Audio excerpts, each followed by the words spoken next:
Dans cette séquence, nous allons voir comment s'organisent maintenant les langues côté back-office, notamment pour comprendre si un jour vous aviez à traduire un module, un composant, un plugin qui est livré par défaut en anglais et que vous vouliez le traduire en français, il y a une procédure un peu particulière à suivre. Justement, nous n'allons pas voir la traduction d'une extension, mais simplement vous mettre sur la piste justement pour trouver à quel endroit les éléments sont stockés et sous quelle forme. Donc il y a deux endroits finalement où ces langues vont pouvoir agir. Dans la partie, dans un premier temps, administration, donc dans le dossier administrateur qui est ici, vous aurez forcément, en ouvrant ce dossier, une partie ici language, où nous allons en fait retrouver après un dossier par langue. Actuellement, nous avons 3 langues installées sur ce Joomla, et donc ici, si on se référait à la partie anglaise par exemple, tous les éléments sont traités avec ici donc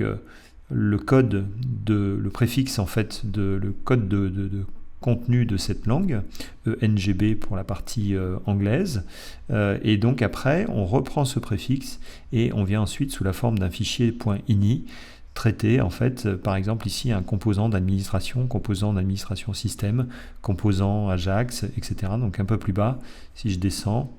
voilà, vous avez maintenant le préfixe mode qui vous indique qu'en fait, par exemple, celui-ci va gérer l'aspect langue du module de connexion, par exemple. Voilà comment on peut retrouver les éléments. Mais attention, si vous changez,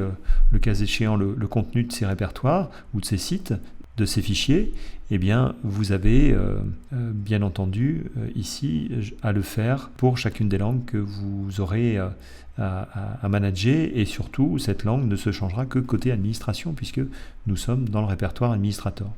Donc ça veut dire qu'à la racine, vous aurez l'équivalent de ce dossier language qu'on avait tout à l'heure. Donc en descendant un peu plus bas, on s'aperçoit ici que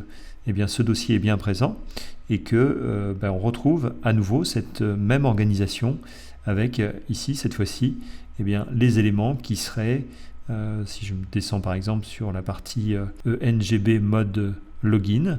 cette fois-ci, cette partie-là nous permettrait de traiter par exemple ou de changer tout simplement les intitulés qu'on voit apparaître en fait dans cette zone. Voilà à quoi servent cette structure. Ensuite, il y a un autre aspect également dans cette gestion des langues. Ça signifie que parfois vous aurez besoin, c'est ce que nous verrons dans une prochaine séquence, vous auriez besoin de personnaliser certains libellés, même si ces libellés sont en français, donc traduits, et que tels qu'ils sont écrits, ils ne vous satisfont pas. À ce moment-là, vous allez pouvoir ici traiter ces personnalisations dans un dossier particulier, qu'ici la version que nous utilisons nomme Overrides, et donc ce dossier-là va pour l'instant ne rien contenir, mais à partir du moment où vous commencez à créer des substitutions, voilà la traduction française de ce dossier, vous viendrez compléter un fichier qui aura l'avantage justement de ne pas être altéré par d'éventuelles mises à jour, puisque le danger, c'est lors d'une mise à jour du patch de langue, se trouver face au fait d'avoir passé du temps à traduire cet élément, ce module par exemple en français, et que lors d'une mise à jour, toutes les modifications que vous ayez apportées disparaissent au profit de la version de base. Donc ce dossier servira justement à créer ces fameuses substitutions que nous allons découvrir ensemble.